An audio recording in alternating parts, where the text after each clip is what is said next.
Honeymoon से लौटते समय टैक्सी में बैठी जूही के मन में कई तरह के विचार आ जा रहे थे। अजय ने उसे ख्यालों में डूबा देख उसकी आंखों के आगे हाथ लहरा कर पूछा, कहाँ खोई हो? घर जाने का मन नहीं कर रहा है? जूही मुस्कुरा दी, लेकिन ससुराल में आने वाले समय को लेकर उसके मन में कुछ घबराहट सी थी। दोनों शादी के एक सप्ताह बाद ही सिक्किम घूमने चले गए थे।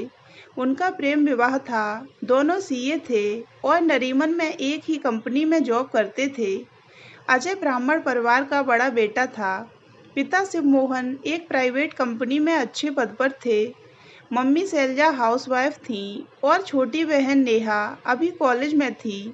अजय का घर मुलुंड में था। पंजाबी परिवार की इकलौती बेटी जूही कांजूर मार्ग में रहती थी। जूही के पिता विकास डॉक्टर थे और मां अंजना हाउसवाइफ थी। दोनों परिवारों को इस विवाह पर कोई ऐतराज नहीं था। विवाह हंसी खुशी हो गया। जूही को जो बात परेशान कर रही थी वह यह थी कि उसके ऑफिस आने जाने का कोई टाइम नहीं था। अब तक तो घर की कोई जिम्मेदारी उस पर नहीं थी। नरीमन से आते आते कभी 10 बजते तो कभी 11। जिस क्लाइंट बेसिस पर काम करती, पूरी टीम के हिसाब से उठना पड़ता। मायके में तो घर पहुंचते ही कपड़े बदल हाथ मुंह धोकर डिनर करती और फिर सीधे बेड पर। शनिवार और रविवार पूरा आराम करती थी। मन होता तो दोस्तों के साथ मूवी देखती, डिनर करती। वैसे भी मुंबई में ऑफिस जाने वाली ज़्यादातर कुंवारी अविवाहित लड़कियों का यही रूटीन रहता है। हफ्ते में 5 दिन काम में खूब बिजी और छुट्टी के दिन आराम। जूही के 2-3 घंटे तो रोज सफ़र में कट जाते थे। वह हमेशा वीकेंड के लिए उत्साहित रहती। जैसे ही अंजना दरवाज़ा खोलती, जूही एक लंबी सांस लेते हुए कहती, ओह मम्मी, आखिर वीकेंड आ ही गया। अंजना को उस पर बहुत स्नेह आता कि बेचारी बच्ची, कितनी थकान होती है पूरे हफ्ता। जूही को याद आ रहा था कि जब विदाई के समय उसकी मम्मी रोए जा रही थीं, तब उसकी सासू माँ ने उसकी मम्मी के कंधे पर हाथ रखकर कहा था, आप परेशान न हों, बेटी की तरह रहेगी हमारे घर में। मैं बेटी बहू में कोई फर्क नहीं रखूंगी। तब वहीं खड़ी जूही की चाची ने व्यंग्यपूर्वक धीरे से उसके कान में कहा, सब कहने की बातें हैं, आसान नहीं होता बहू को बेटी समझना। शुरू शुरू में हर लड़के वाले ऐसी ही बड़ी बड़ी बातें करते हैं। बहते आंसुओं के बीच में जूही को चाची की यह बात साफ साफ सुनाई दी थी। पहला हफ्ता तो बहुत मसरूफियत भरा निकला। अब वे घूम कर लौट रहे थे। देखते हैं क्या होता है। परसों से ऑफिस भी जाना है। टैक्सी घर के पास रुकी तो जूही अजय के साथ घर की तरफ चल दी। शिवमोहन, शैलजा और नेहा उनका इंतजार ही कर रहे थे। जूही ने सास ससुर के पैर छूकर उनका आशीर्वाद लिया। नेहा को उसने गले लगा लिया। सब एक दूसरे के हालचाल पूछते रहे। शैलजा ने कहा, तुम लोग फ्रेश हो जाओ, मैं चाय बना कर लाती हूँ। जूही को थकान तो बहुत महसूस हो रही थी, फिर भी उसने कहा, नहीं मम्मी जी, मैं चाय बना लूँगी। अरे थकी होगी बेटा, आराम करो। और हाँ, यह मम्मी जी नहीं, अजय और नेहा मुझे माँ ही कहते हैं, तुम भी बस माँ ही कहो। जूही ने झिझकते हुए सिर हिला दिया। अजय और जूही ने फ्रेश होकर सबके साथ बैठकर चाय पी। थोड़ी देर बाद शैलजा ने उनसे पूछा, जूही डिनर में क्या खाओगी? माँ जो बनाना है आप बता दें, मैं हेल्प करती हूँ। मैं बना लूँगी। लेकिन माँ, मेरे होते हुए। हंस पड़ी शैलजा, तुम्हारे होते हुए क्या? अभी तक मैं ही बना रही हूँ और मुझे कोई परेशानी भी नहीं है। कहकर शैलजा किचन में आ गई तो जूही भी मना करने के बावजूद उनका हाथ बटाने किचन में आ गई। अगले दिन की छुट्टी बाकी थी। शिवमोहन ऑफिस और नेहा कॉलेज चली गई। जूही अलमारी में अपना सामान लगाती रही। सब अपने अपने काम में व्यस्त रहे। अगले दिन साथ ऑफिस जाने के लिए अजय और जूही काफ़ी उत्साहित थे। दोनों लोकल ट्रेन से ही जाते थे। हल्के फुल्के माहौल में सबने डिनर साथ किया। रात को सोने के समय शिवमोहन ने अपनी पत्नी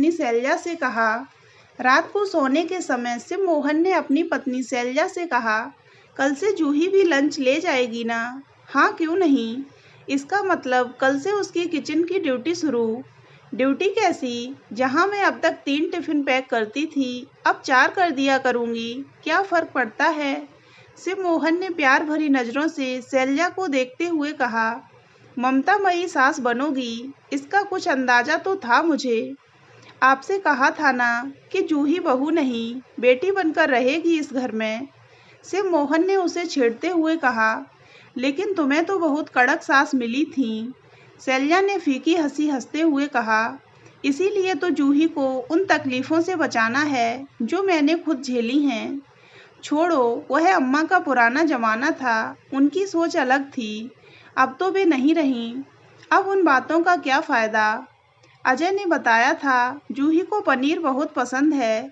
कल उसका पहला टिफ़िन तैयार करूँगी, पनीर ही बनाऊँगी, देखकर खुश हो जाएगी बच्ची। शिव मोहन की आंखों में शैलजा के लिए तारीफ के भाव उभर आए। सुबह अलार्म बजा। जूही जब तक तैयार होकर किचन में आई, तो वहाँ शैलजा 4 टिफ़िन पैक किए रखे थीं। शैलजा डाइनिंग टेबल पर नाश्ता रख रही थीं। जूही शर्मिंदा सी बोली, माँ आपने तो सब कर लिया। हाँ बेटा, नेहा जल्दी निकलती है, सब काम साथ ही हो जाता है। आओ नाश्ता कर लो, कल से मैं और जल्दी उठ जाऊंगी। सब हो जाएगा बेटा, इतना मत सोचो। अभी तो मैं कर ही लेती हूँ, तबीयत कभी बिगड़ेगी तो करना ही होगा, और आगे आगे तो जिम्मेदारी संभालनी ही है। अभी ये दिन आराम से बिताओ और खुश रहो। अजय भी तैयार होकर आ गया था। बोला, माँ लंच में क्या है? पनीर। जूही तुरंत बोली, माँ यह मेरी पसंदीदा डिश है। अजय ने कहा, मैंने ही बताया है माँ को। माँ अब क्या अपनी बहू की पसंद का ही खाना बनाओगी? अजय की बात सुनकर जूही तुनकी। माँ ने कहा है ना, मैं उनके लिए बहू नहीं, बेटी जैसी हूँ। नेहा ने घर से निकलते निकलते हंसते हुए कहा, माँ भाभी के सामने मुझे भूल मत जाना। शिव मोहन ने भी बातों में हिस्सा लिया।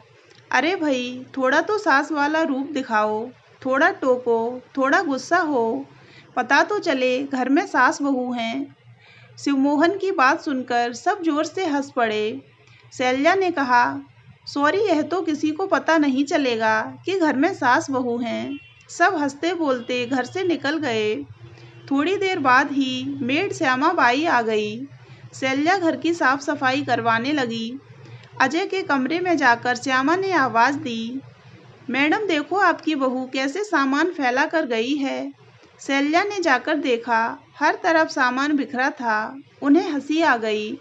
श्यामा ने पूछा, मैडम आप हंस रही हैं? शैलजा ने कहा, आओ मेरे साथ। शैलजा उसे नेहा के कमरे में ले गई। वहाँ और भी बुरा हाल था। शैलजा ने कहा, यहाँ भी वही हाल है ना? तो चलो अब हर जगह सफाई कर लो जल्दी। श्यामा 8 सालों से यहाँ काम कर रही थी, अच्छी तरह समझती थी अपनी शांति पसंद मैडम को, अतः मुस्कुराते हुए अपने काम में लग गई। जूही फ़ोन पर अपने मम्मी पापा से संपर्क में रहती ही थी। शादी के बाद आज ऑफिस का पहला दिन था। रास्ते में ही अंजना का फ़ोन आ गया। हालचाल के बाद पूछा, आज तो सुबह कुछ काम भी किए होंगे। शैलजा की तारीफ के पुल बांध दिए जूही ने अपनी मम्मी से। तभी अचानक जूही को कुछ याद आया। बोली, मम्मी मैं बाद में फ़ोन करती हूँ। फिर उसने तुरंत सासू माँ को फ़ोन मिलाया। शैलजा के हेलो कहते ही वह तुरंत बोली, सॉरी माँ, मैं अपना रूम बहुत बुरी हालत में छोड़ आई हूँ, याद ही नहीं रहा। श्यामा ने ठीक कर दिया है। सॉरी माँ, कल से सब आ जाता है धीरे धीरे, परेशान मत हो। शैलजा के स्नेह भरे स्वर पर जूही का दिल भर आया। अजय और जूही दिन भर व्यस्त रहे। सहकर्मी बीच बीच में दोनों को छेड़कर मजा लेते रहे। दोनों रात 8 बजे ऑफिस से निकले तो थकान हो चुकी थी। जूही का तो मन कर रहा था सीधा जाकर बेड पर लेटे, लेकिन वह मायका था, अब वह ससुराल में है। 10 बजे तक दोनों घर पहुँचे। शिव मोहन, शैलजा और नेहा डिनर कर चुके थे। उन दोनों का टेबल पर रखा था। हाथ धोकर जूही खाने पर टूट पड़ी। खाने के बाद उसने सारे बर्तन समेट दिए। शैलजा ने कहा, तुम लोग अब आराम करो, हम भी सोने जा रहे हैं। शैलजा लेटी तो शिवमोहन ने कहा, तुम भी थक गई होगी ना? हाँ बस अब सोना ही है, काम भी तो बढ़ गया होगा। कौन सा काम? अरे एक और टिफ़िन। 6 की जगह 8 रोटियां बन गईं तो क्या फ़र्क पड़ा? सबकी तो बनती ही हैं। और आज तो मैंने इन दोनों का टिफ़िन अलग-अलग बना दिया।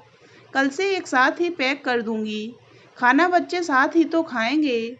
जूही का खाना बनाने में मुझ पर कोई अतिरिक्त काम आने वाली बात है ही नहीं। शिवमोहन ने कहा, तुम हर बात को इतनी आसानी से कैसे ले लेती हो सैल? शांति से जीना कोई बहुत मुश्किल काम नहीं है। बस हम औरतें ही अपनी जिद में आकर अक्सर घर में अशांति का कारण बन जाती हैं। जैसे नेहा को भी अभी कोई काम करने की ज़्यादा आदत नहीं है, वैसे ही जूही भी अभी बच्ची ही तो है और इस घर में नई नई आई है। आजकल की लड़कियां पहले पढ़ाई फिर करियर में व्यस्त रहती हैं। इतना तो मैं समझती हूँ। आसान नहीं है कामकाजी लड़कियों का जीवन। अरे मैं तो घर में रहती हूँ, थक भी गई तो दिन में थोड़ा आराम कर लूँगी।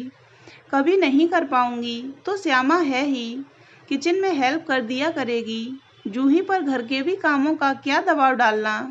अब आप अपनी नेहा को ही देख लो। कॉलेज और कोचिंग से आने के बाद उसमें कुछ भी करने की हिम्मत कहाँ बचती है। ये लड़कियां घर के काम तो समय के साथ साथ खुद से ही सीखती चली जाती हैं। बस उन्हें थोड़ा सा समय लगता है। शैलजा अपने दिल की बातें अपने पति से शेयर कर रही थीं। अभी नई नई आई है, आते ही किसी बात पर मन दुखी हो गया तो वह बात दिल में एक कांटा बनकर रह जाएगी जो हमेशा चुभती रहेगी। मैं नहीं चाहती उसे किसी बात की चुभन हो। कहकर वे सोने की तैयारी करने लगीं। बोली, चलो अब सो जाते हैं। उधर अपने रूम में लेटी जूही मन ही मन सोच रही थी। आज शादी के बाद ऑफिस का पहला दिन था। माँ के व्यवहार और स्वभाव में कितना स्नेह है। अगर उन्होंने मुझे बेटी माना है तो मैं भी उन्हें माँ की तरह ही प्यार और सम्मान दूंगी।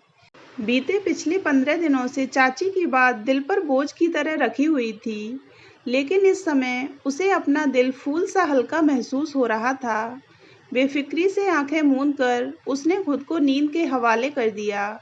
तो दोस्तों, अगर आपको ये कहानी अच्छी लगी हो तो वीडियो को लाइक करें और हमारे चैनल को सब्सक्राइब अवश्य करें।